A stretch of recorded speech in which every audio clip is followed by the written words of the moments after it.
All right, guys, welcome back into another episode of the show Baseball Podcast presented by Beyond the Monster. I am your host, Andrew Parker. Today's episode, we are dipping into the San Diego Padres organization.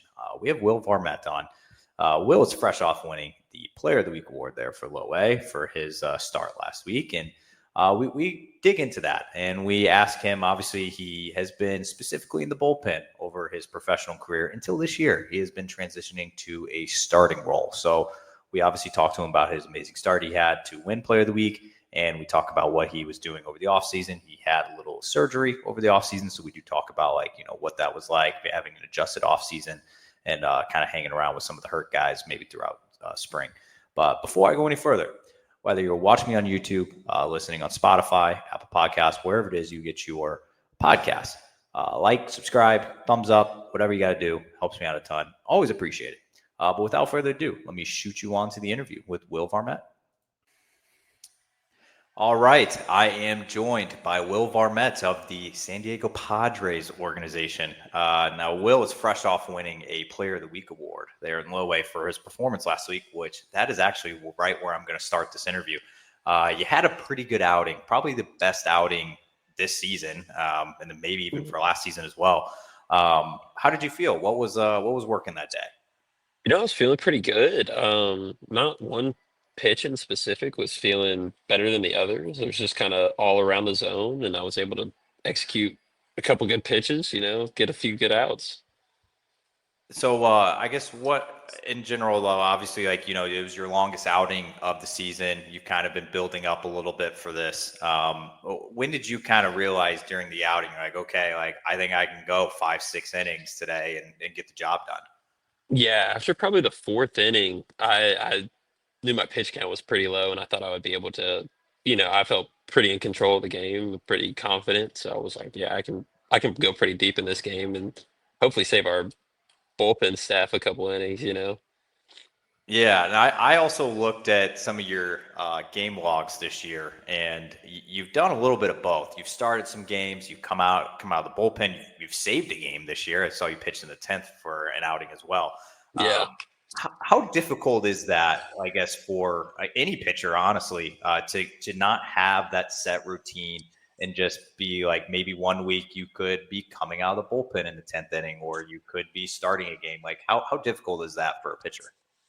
Yeah, I mean, it's like you said, the routine is so different. For the most part, though, I mean, once you get in the actual game, it's all the same. It's just it's still the batter, you're still pitching, but the routine is a lot different. I try to treat it pretty similarly because when I'm in the bullpen, I maybe throw in a game twice a week. So earlier in the week is almost like your bullpen, and later in the week's like the game, even though it's both in the game. And then starting is just the same. You've got a bullpen, and then you have game later in the week. Or for me, it's game early in the week, bullpen later in the week.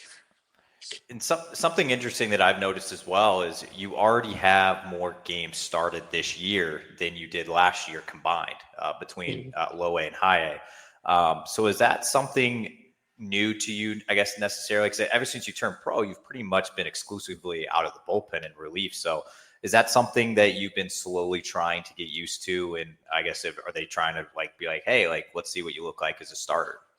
Yeah, that's exactly what's happening. So even in college, I was just a reliever. And at the end of last year, they approached me and they were like, "Hey, we want you to kind of build up as a starter and just see what it looks like. If it's going bad, we can go back to the bullpen. If it's going good, then great, we'll just ride with it." So it's been a little bit of an adjustment trying to find my routine and get in the mental headspace to go out in there and compete just one day a week versus maybe two or three. I feel like both starting and relieving, they both have their pluses and their minuses. Obviously, like you were saying, like a starter, you could get into an every fifth day routine and all this other stuff. But in the bullpen, you're used a little more frequently throughout the week. Yeah, exactly. What have you seen, I guess, as like a positive side of starting games? Definitely just the structure of it. Knowing I'm going to throw on Tuesday every week has been very helpful for me. And just preparing, like, okay, I mentally just need to get ready for this lineup. I need to go get after them for 5 or 6 innings, however long. Versus bullpen, I'm like, oh, I might throw Tuesday, maybe I'll throw Wednesday. Then if I throw then, I might throw Saturday or Sunday, but I don't really know. So the structure has been very nice. Yeah, I always, I don't think a lot of fans like truly realize, some of you guys down, especially in the lower minors, like you said, you're starting some games coming out of the bullpen, and just that alone is like kind of tough to establish yourself. And then you're also working on certain pitches. You might be having usage goals, whatever it is Yeah, that the exactly. development staff wants you to hit. So that kind of leads me to your off season. Obviously, it was not your first off season. You've had a few of these now to kind of like know what a professional off season looks like. So hmm what did you use your off season for? Like, what kind of things did you work on? I was mainly trying to just focus on command and develop my changeup a lot during this off season. But about halfway through the off season, early December, I tore my meniscus, so I ended up having surgery. So I was back in Arizona doing rehab from January up until maybe the second week of April when I came to Lake Elsinore. Oh wow, hmm I actually didn't know that. So your spring training was I guess, a little different for you this year, wasn't it? Yeah, yeah, it was. It was spent with the rehab group, and it was really not too different. I essentially did the same things. I just kind of got pushed back about 3 weeks. So how does in that when an injury like that happens, obviously it's not like, well, it's still significant because it's the knee, and you obviously need your knees for pitching, but it's not Yeah, like a UCL or like a shoulder or like an arm to prevent you. So like, how did for sure. you? I guess obviously you were down in Arizona rehabbing, but how does hmm that like truly affect what you do day to day with a knee injury? So it didn't affect. So my meniscus, they just clipped it and cleaned it up. So I was able to essentially walk out of the hospital that day Oh, when I got the surgery. But it did kind of affect some of the lifting, the running. Um, I wasn't able to throw off the mound for a while, so that kind of pushed my like build up progression back. And it almost affects your mechanics a little because my quad wasn't as strong, so I wasn't able to stop myself as well with my lead leg. Um, it was just a bunch of little things that kind of add up. It was nothing insane though. Really, the biggest thing for me was the running progression. That's what held me in Arizona the longest. I had to pass that before I was able to be put in games and then get sent out. and when did you, obviously once you did take the mound again, did you have like, I always hear guys, obviously, like I know Tommy John's way different from a torn meniscus, but, Yeah. or any injury, but you hear guys like, I don't know if I can trust my elbow. I don't know if I can trust my shoulder yet. I had shoulder surgery. Like, did you have like a little time where you're just like, can I fully trust my knee right now? Is it still going? Like, did you have a moment like that?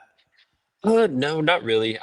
The rehab staff and the PTs in Arizona like gave me a lot of confidence, and the work I did with them gave me a lot of confidence to be able to go out and just throw and you not have to focus on it at all. So that Okay. was very helpful. Yeah, no, that is, and obviously, like you said, you were out of the hospital the same day you were there, so it's one of those same day surgeries, and hopefully it wasn't too awful on the recovery time there. But so I guess now that you're into the season, you're fresh off a Player of the Week award. I know that's not something you probably went into the week saying I got to win Player of the Week this week, but it happened. You got recognized by minor league baseball. How cool Yeah. is that to see your name, on, minor league baseball posted on, all sorts of social media, to see your name with like some of the best in minor league baseball? Oh, I did think it was pretty cool. I didn't think I would win it because honestly, I didn't even have the best performance on our pitching staff last week. I mean, we had a guy go 8 shutout innings, which is, in the lower levels of minor leagues is pretty unheard of. Yeah. But but then I saw it after you had texted me, and that's when I saw, and I did think it was pretty cool, and I was very appreciative of it. Yeah, and I know, like I said, that's not something you're probably going into the week. Like, I want to win that, but it happens. With that being said, though, obviously we're creeping closer to the All Star break, which is usually half mid season for Mhm. baseball. And for yourself, do you have any, let's say, goals, where there are statistical goals or like where you want to be, like anything? Do you have anything that you want to accomplish by mid season? Yeah, so mine is I'm really trying to focus on my end zone percentage. So my command essentially is what I'm really focusing on. I really want to raise it a lot so I can continue to be a starter throughout my career, because usually a higher end zone percentage allows you to throw more strikes, stay in games later, lower pitch counts, and that's really my goal. And have you, obviously with starting being so new to you, and I don't know if you had a chance during spring training when all the guys were around and you had starters from every level. Did you get a chance to like pick any guys' brains that, maybe starters in the org that maybe some helpful things for you as you are transitioning to starting? Yeah, for sure.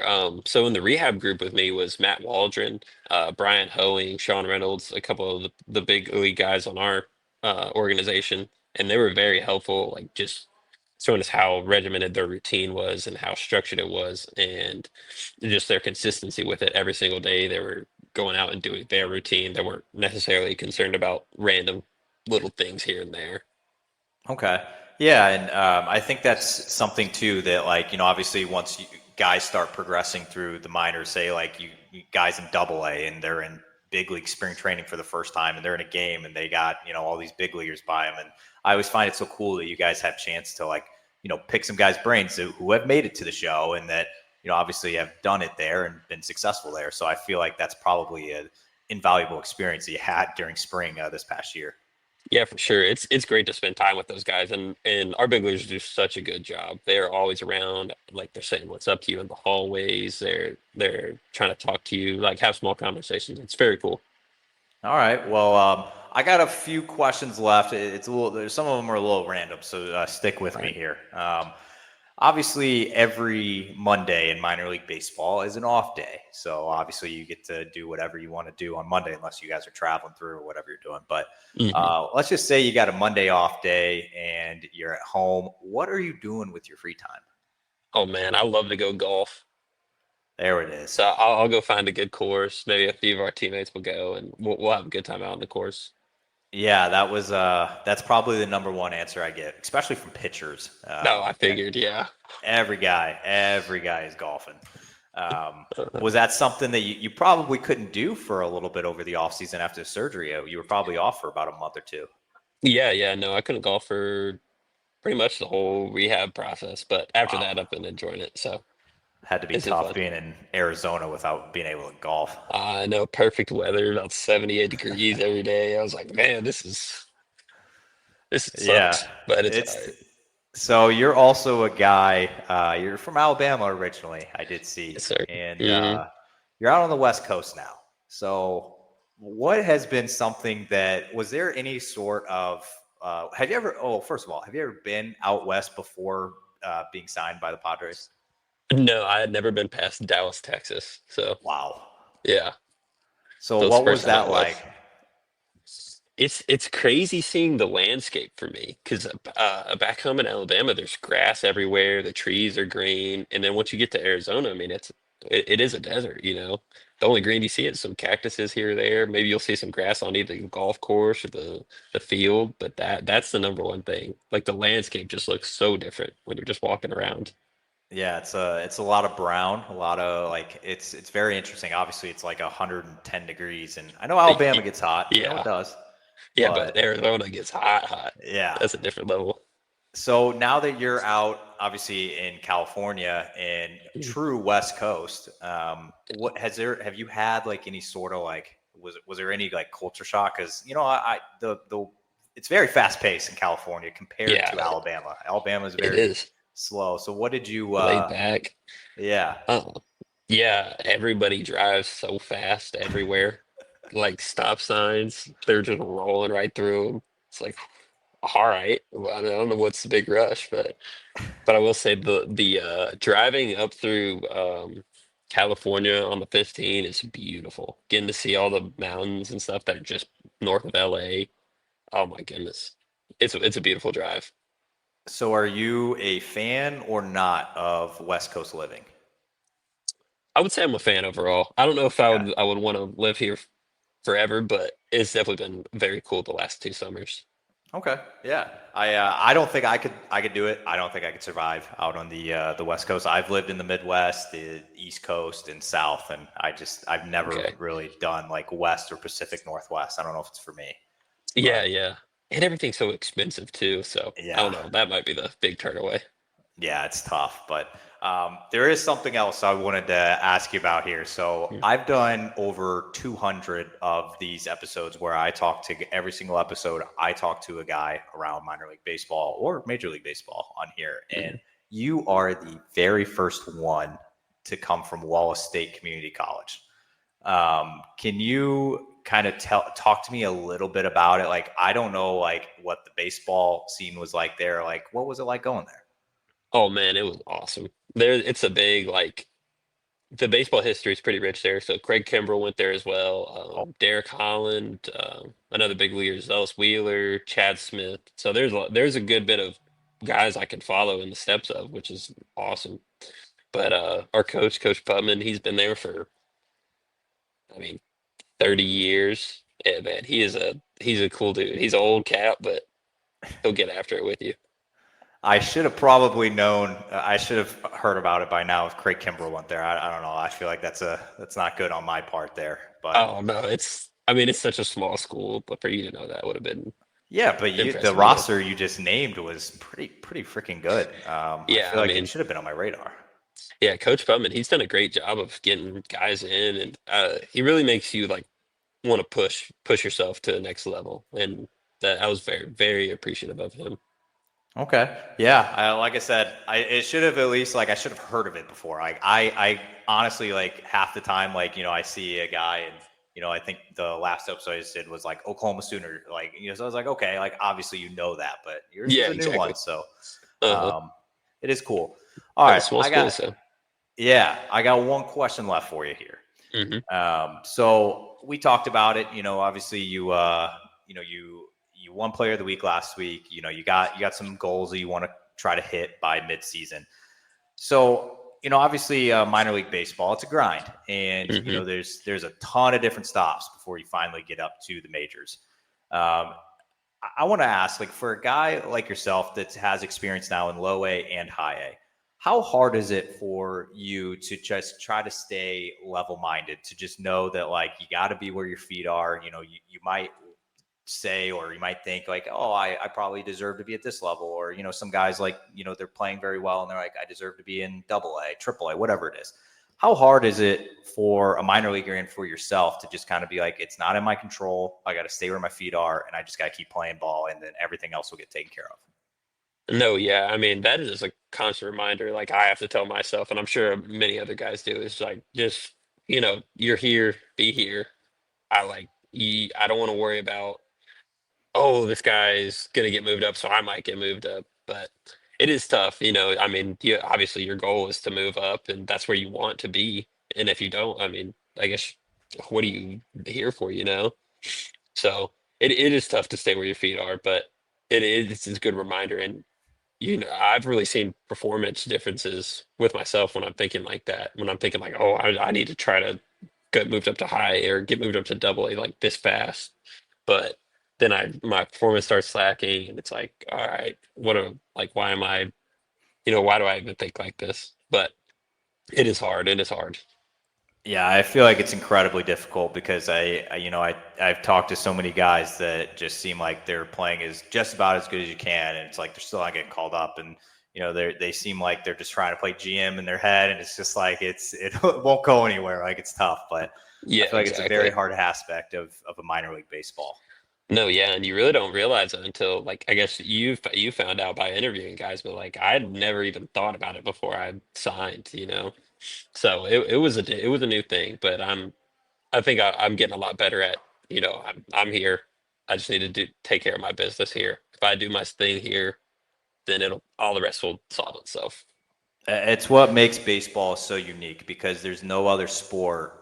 I guess hockey is sort of like it, but Yeah, say so like the NFL draft, right? If a guy gets drafted or even an undrafted free agent, he can make the opening day roster for, any NFL team. It's just like yeah, baseball exactly. is not like that, nothing close. So, No, it's like uh, well, most first round, like maybe a first round pick here or there, like Jack Cagliano just got called yeah, up, like here or there, a guy gets up, but like for the most part, I mean, there's our first rounders in low A too with us, so it's like yeah, it's a fight.